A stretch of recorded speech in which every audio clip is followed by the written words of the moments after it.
Dr. Anthony Fauci is planning to step down from his role as White House chief medical advisor and the top infectious disease doctor after over 50 years of public service.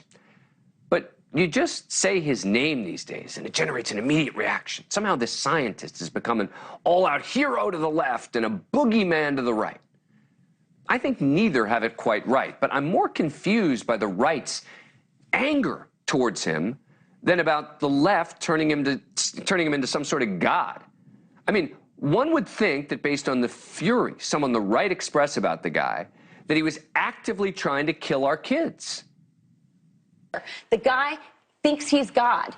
He's like an authoritarian monster, and he led our country on a Chinese-style approach instead of an American style where we look at science. Remember, Fauci still needs to be held accountable for all of the lies and misdirection. He represents Joseph Mengele, Dr. Joseph Mengele, the Nazi doctor who did experiments on Jews during the Second World War and in the concentration camps.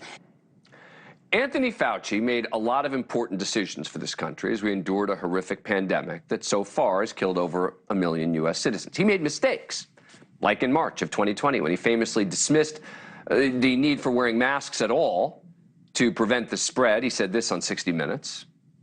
There's no reason to be walking around with a mask.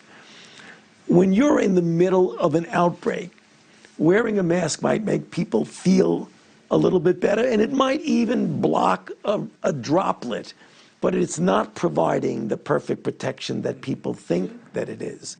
And then he flip-flopped on that and later admitted that he said that in an effort to avoid a run on masks, telling TheStreet.com he was, quote, concerned that it was at a time when personal protective equipment, including the N95 masks and the surgical masks, were in very short supply.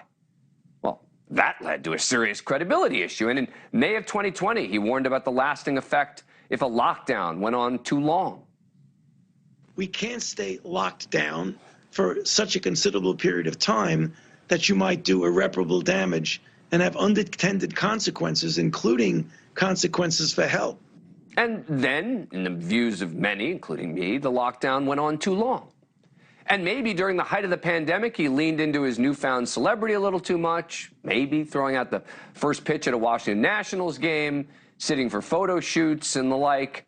Others say he made things too political, although I'm not sure if that was him or the people who wanted to criticize him.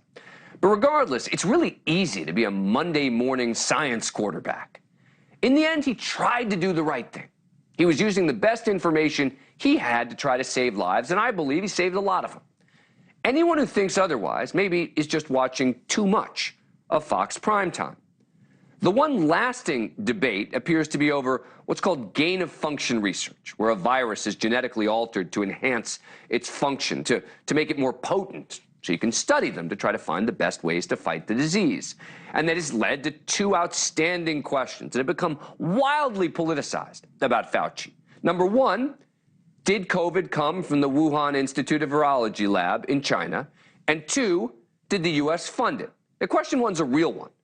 But the majority of scientists are convinced that the coronavirus was likely present in live animals sold at Wuhan wet market, and the virus likely spilled over into humans there on two separate occasions in late 2019. Fauci supported this theory as well. Now, I had long believed that the lab leak theory needed to be taken more seriously. But recent studies found two evolutionary branches of the virus at the Wuhan market have me thinking that this is the more likely explanation. Regardless, the big one is question two. And no matter what you think about the cause of COVID and where it started, U.S. dollars to Chinese labs were not used for anything that could have created this virus. While federal grants were provided to a number of research facilities, according to factcheck.org, quote, there is nothing to indicate that any money from this grant was provided to the Wuhan Institute of Virology. So no matter what you think about gain of function or where the leak started, Anthony Fauci's not the devil. He's not the politicized monster he's being portrayed as by the far right. And he also isn't infallible. He made mistakes. But he also seems to have done what he thought was in the best interest of the country. So as he steps down, I think he deserves our appreciation. You don't have to love the guy or even admire him if you don't want to. And you can think certain decisions he made were absolutely wrong. I do.